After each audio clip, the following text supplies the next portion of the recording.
ఆయన చాలా హెల్ప్ చేస్తారని చెప్పి విన్నాను. ఆయన మనస్ఫూర్తిగా ధన్యవాదాలు చెప్తున్నాను. ప్రజెంట్ మన సీఎం వైఎస్ జగన్మోహన్ రెడ్డి గారు కూడా అన్ని అంటే ముఖ్యంగా పల్లెటూరులో ఉంటున్న స్కూల్ పట్టణంలో ఎలా ఉందో ఆ విధంగా చెయ్యాలని చెప్పి ఆయన తీసుకున్న స్టెప్స్.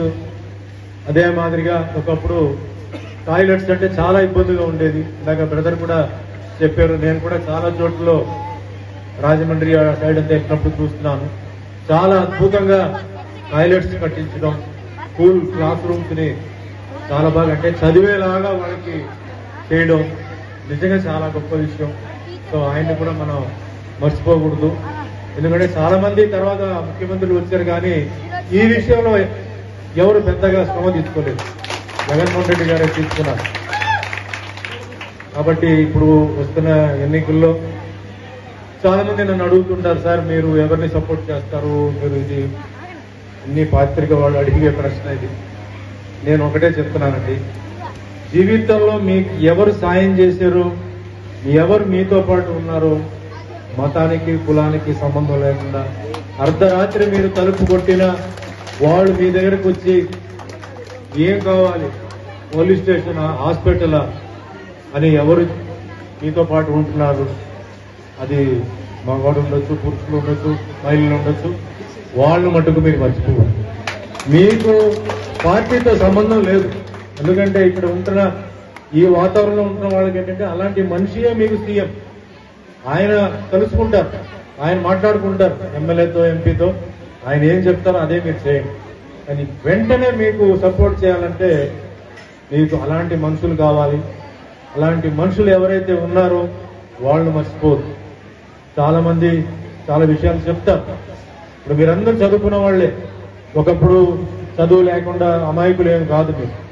మీకు అందరికీ తెలుసు ఎవరు నిజంగా సాయం చేస్తారు, ఎవరు నిజంగా మీతో పాటు ఉంటారు, వాళ్ళని మీరు మర్చిపోరు. నిజంగా చెప్పాలంటే మరి మన దాము గారు మరి ఆ కేటగిరీలోనే ఉన్నారు. మరి భవిష్యత్తులో ఆయన కూడా రాజకీయంలో రావాలి. రాజకీయాల్లో వచ్చి మరి ఇక్కడ ఈ ఊర్లో ఆయన ఒక మంచి అంటే అన్ని రకంగా మంచి చేయాలని. ఎందుకంటే రాజకీయ నాయకుడికి ఏ గుణం ఉందో వాళ్ళు ఏం చెప్తారో ఆయన చెప్పకుండా ఆయన చేశారు. ఇప్పటి వరకు ఆయనకి ఎవరు ఒత్తిడి పెట్టలేదు, కానీ ఆయన చేశారు. ఎన్నో ఇబ్బందులు ఉన్నాయి. ఇందాక కూడా చెప్పారు, అమెరికాకు వస్తున్న ప్రతి తెలుగు వాళ్ళని ఆయన ఇంటికి పిలవడం, ఆయనంతో ఆయన సహాయం చేయడం, అది మనం ఎప్పుడూ మర్చిపోకూడదు. అలాగే మాదిరిగా మన డాక్టర్ గారు ఇక్కడ ఉన్నారు. ఒక డాక్టర్ గారు అంటే దేవుడితో సమానం. ఎందుకంటే మనం ఏదైనా మనం తట్టుకుంటాం, ఏదైనా మనం పాస్ చేస్తాం.